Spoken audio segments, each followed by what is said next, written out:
Tom, I guess you are the man to, just put on the record really what you think about Steve and his contribution to the Ospreys, and whether or not you were surprised at what happened this week.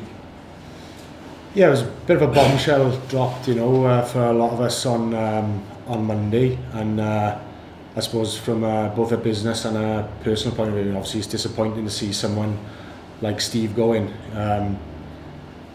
I've worked with him since I've been here at the Ospreys, both in a playing capacity and on the coaching staff as well. And not only has he been a great servant, both as a player and a coach, but he's also a good mate as well. So it is sad to see him leave, because like I say, he's a good mate, but he's also a true Osprey.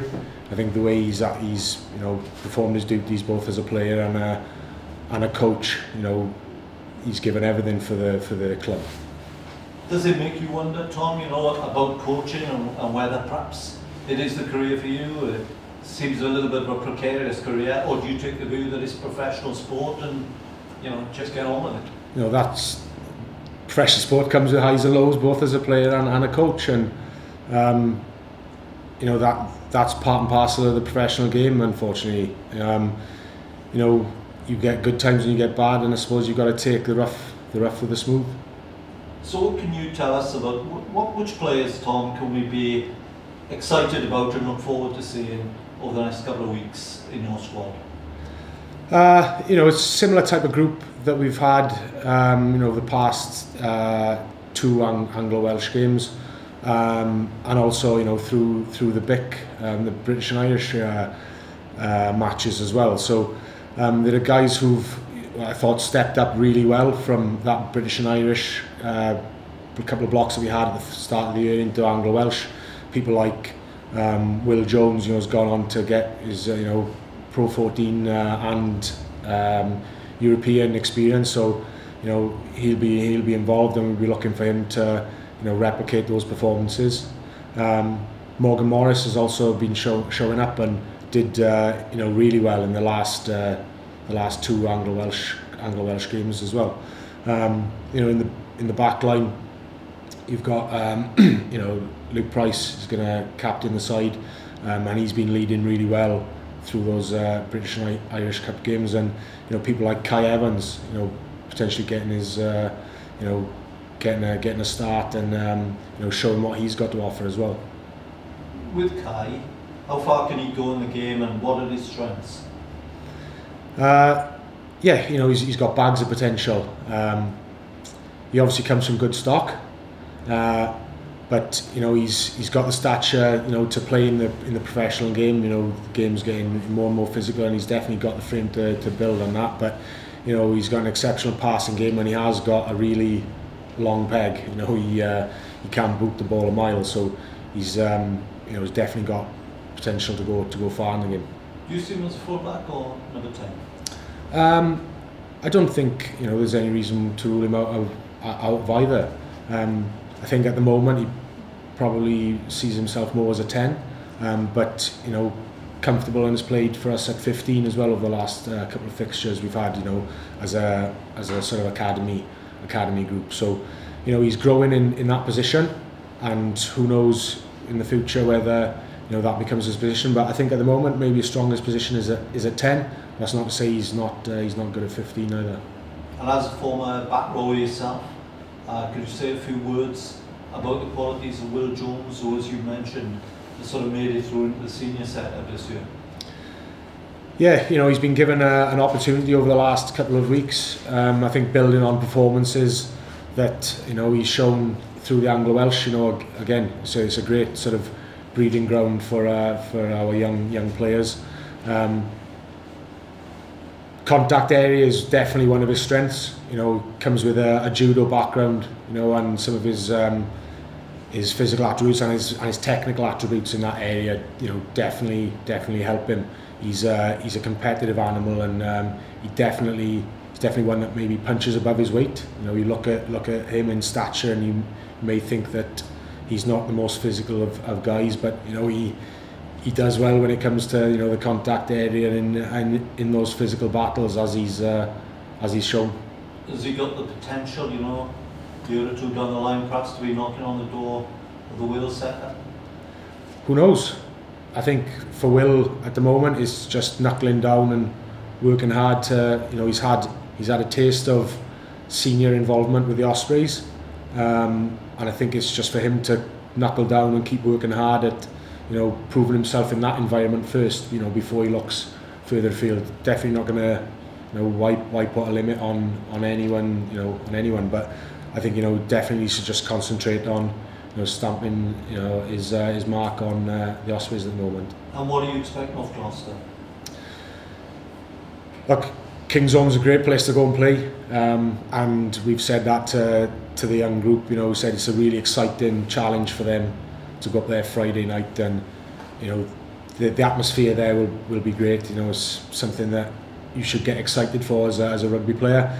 We're expecting a physical battle, especially up front, and you know that challenge has been put to our forwards and put to that group, because you know I think they will come at set piece. But also, you know, behind that they do like to play. They like to try and play an attractive brand of rugby. They're throwing it about, so we have to be on the money defensively and kill their sort of momentum and their gain line, and you know, they're looking for that offload game, so just try and, you know, tie the ball up and just kill their speed of ball. Will yours be an exclusively development group, or will you have the odd subordinate head in there? Yeah, we've got a couple of more experienced boys in and around the team, which has been excellent, you know, so far in the training week. It's great for those lads to step up and, you know, help out maybe some of our younger players. So, you know, we'll be looking to those to try and bolster the side and add a little bit of experience. Will James feature? James Hook?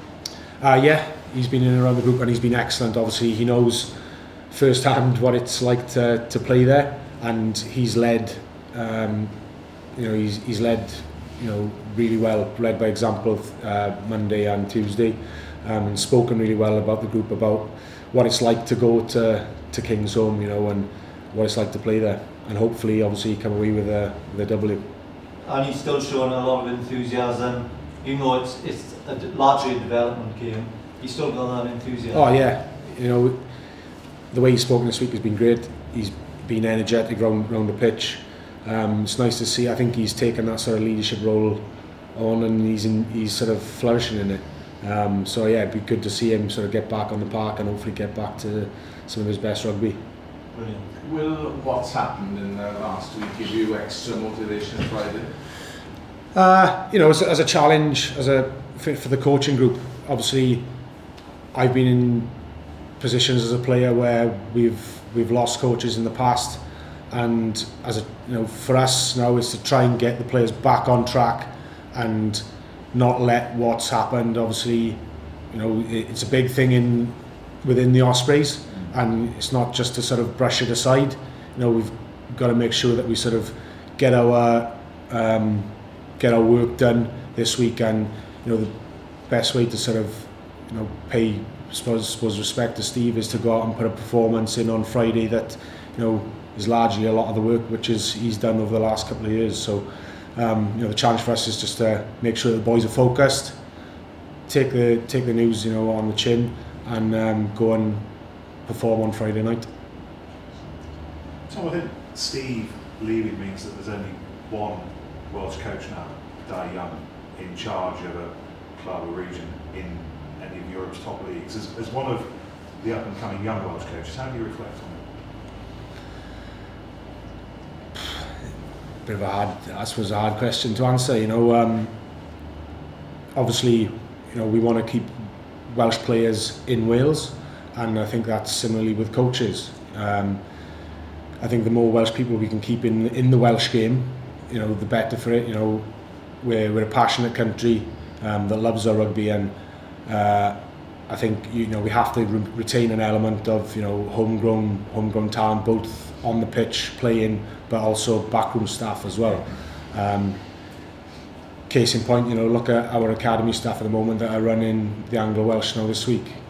You know, 4 ex-players, and you know, all have really good skill sets in their own right. So I think it's really exciting. It's been an exciting process for us the first 2 games, and you know we're really excited about this sort of block as well, and not showing what we can do as homegrown coaches as well. So. And you feel the infrastructure's in place to allow you the opportunity to develop and go on to take those top European jobs at some point? Yeah, I think it's just about getting experience. You know, the experience that we've had through this process of coaching the Anglo-Welsh, British and Irish Cup has been excellent. Do I think more could be done? Potentially, you know, but the game's always trying to improve and evolve, and both on the pitch and off. And you know, we're having extra support off the pitch than we've had in previous years. Do I think maybe we could improve that? Yeah. In what way? You know, I'm not going to talk specifics, but we can always get better at everything. And you know, there's no point saying that you know our coaching pathway at the moment is the finished article, because I don't think it is. But experiences like this for you know a young coaching team to be leading, you know, it's a great competition, and to be leading in this competition can only do us you know a lot of value. Tom, would you like to coach the Ospreys one day on the senior side? Of course, you know, I've been here as a player, and obviously now on the coaching staff, and I think why wouldn't my goal be to you know move up to the ranks of a senior coach in you know whatever role, and I think that has to be a goal of mine, and you know I'm passionate about this club, and yeah, it's definitely a target for me in the future. If and when that comes, I don't know. It's definitely something for me to aim for, and you know, I'll obviously keep working hard to try and make that achievable.